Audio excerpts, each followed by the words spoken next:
passes behind his back, touched him with the point of her finger, but so lightly that he was unconscious of the pressure, and then hastily retreated with the cat, who glared furiously at her from his flaming orbs. It was at the moment she touched him that Richard felt as if an arrow were quivering in his heart. Poor Dorothy's alarm was so great that she could not even scream for assistance, and she feared if she quitted her brother he would expire before her return. But the agony, though great, was speedily over, and as the spasm ceased, he looked up, and with a faint smile strove to reassure her. "Do not be alarmed," he said. "It is nothing, a momentary faintness, that is all." But the damp upon his brow and the deathly hue of his cheek contradicted the assertion, and showed how much he had endured.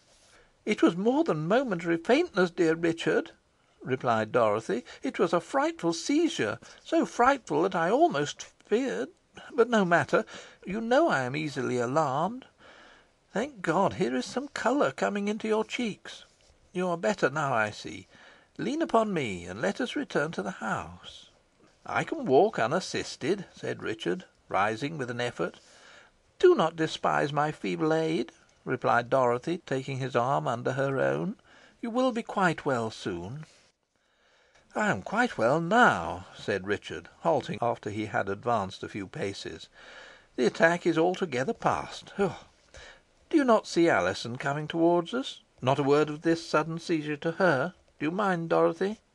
Alizon was soon close behind them, and though, in obedience to Richard's injunctions, no allusion was made to his recent illness, she at once perceived he was suffering greatly, and with much solicitude inquired into the cause. Richard avoided giving a direct answer, and immediately entering upon Nicholas's visit, tried to divert her attention from himself. So great a change had been wrought in Alizon's appearance and manner during the last few weeks, that she could scarcely be recognised. Still beautiful as ever, her beauty had lost the earthly character, and had become in the highest degree spiritualised and refined. Humility of deportment and resignation of look, blended with an expression of religious fervour, gave her the appearance of one of the early martyrs.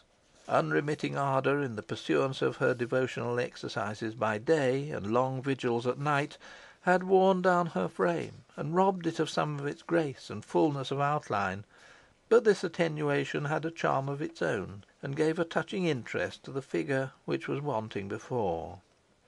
If her cheek was thinner and paler, her eyes looked larger and brighter, and more akin to the stars in splendour; and if she appeared less childlike, less joyous, less free from care, the want of these qualities was more than counterbalanced by increased gentleness, resignation, and serenity. Deeply interested in all Richard told her of her mother, she was greatly concerned to hear of the intended arrest of Elizabeth and Jennet Device, especially the latter. For this unhappy and misguided child she had once entertained the affection of a sister, and it could not be but a source of grief to her to reflect upon her probable fate. Little more passed between them, for Richard, feeling his strength again fail him, was anxious to reach the house, and Dorothy was quite unequal to conversation. They parted at the door, and as Alizon, after taking leave of her friends, turned to continue her walk in the garden, Richard staggered into the entrance hall, and sank upon a chair. Alizon desired to be alone, for she did not wish to have a witness to the grief that overpowered her, and which, when she had gained a retired part of the garden, where she supposed herself free from all observation, found relief in a flood of tears. For some minutes she was a prey to violent and irrepressible emotion, and had scarcely regained a show of composure when she heard herself addressed, as she thought, in the voice of the very child whose unlucky fate she was deploring. Looking round in surprise, and seeing no one, she began to think fancy must have cheated her, when a low malicious laugh, arising from a shrubbery near her, convinced her that Jennet was hidden there, and the next moment the little girl stepped from out of the trees. Alizon's first impulse was to catch the child in her arms and press her to her bosom, but there was something in Jennet's look that deterred her, and so embarrassed her that she was unable to bestow upon her the ordinary greeting of affection, or even approach her. Jennet seemed to enjoy her confusion, and laughed spitefully. "You dunna seem ower glad to see me, sister Alizon," said Jennet at length. Sister Alizon! There was something in the term that now jarred upon the young girl's ears, but she strove to conquer the feeling as unworthy of her. She was once my sister, she thought, and shall be so still. I will save her if it is possible. Jennet," she added aloud, "I know not what chance brings you here, and though I may not give you the welcome you expect, I am rejoiced to see you, because I may be the means of serving you.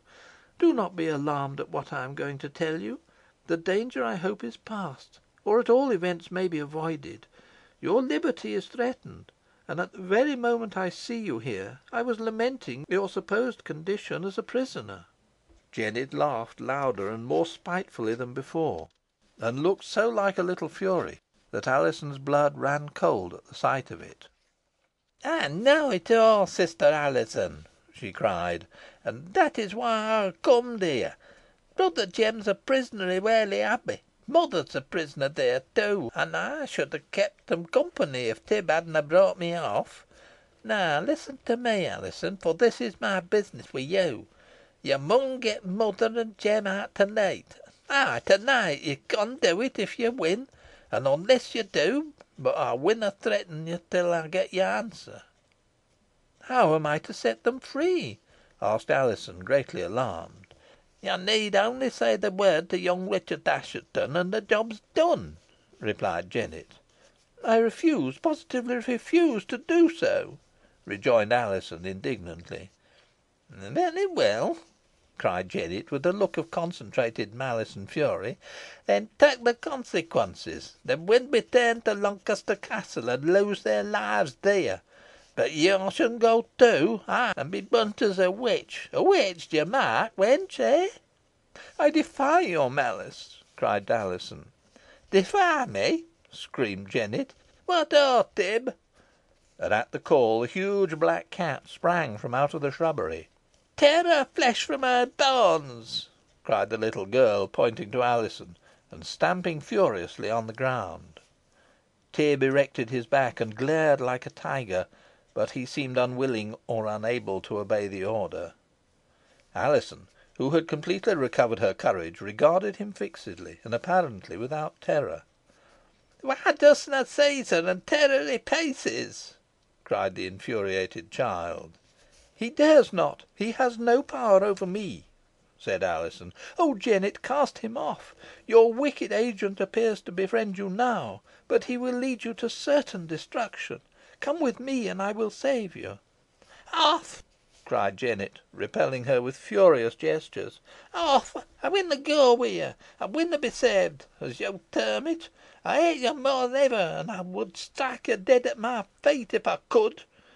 But as I canna do it, I would find some other means of injuring you. So look to yourself, proud lady, look to yourself.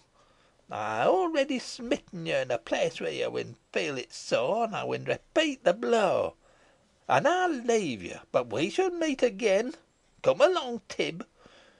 So saying, she sprang into the shrubbery, followed by the cat, leaving Alizon appalled by her frightful malignity.